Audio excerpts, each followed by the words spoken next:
அன்பர்களே, நண்பர்களே, உங்கள் பாலுவின் இனிய காலை வணக்கம். இன்றைக்கி நவம்பர் மாதம் 20ஆம் தேதி, தமிழுக்கு கார்த்திகை மாதம் 4ஆம் தேதி. இன்று வியாழக்கிழமை.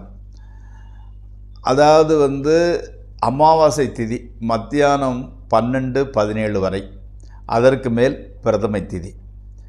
விசாக நட்சத்திரம் 10:59 வரை, அதற்கு மேல் அனுச நட்சத்திரம். அப்போ இன்றைக்கி சந்திராஷ்டிரம் மேசராசிக்காரர்களுக்கே உரித்தானது. இன்றைக்கி ராகு காலம் 1:00 3 வரை,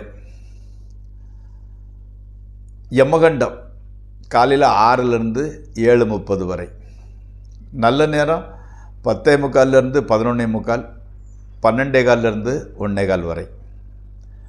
இன்றைக்கி நீங்கள் அணிய வேண்டிய உடையின் நிறம் எல்லோ, ரோஸ், ஆரஞ்சு இந்த மாதிரி கலரை போட்டுக்கலாம். தவிர்க்க வேண்டியது பிங்க் கலர். சாப்பிட்றது ஸ்வீட், பர்டிகுலராக கேசரி பாத் நன்மை பயக்கும்.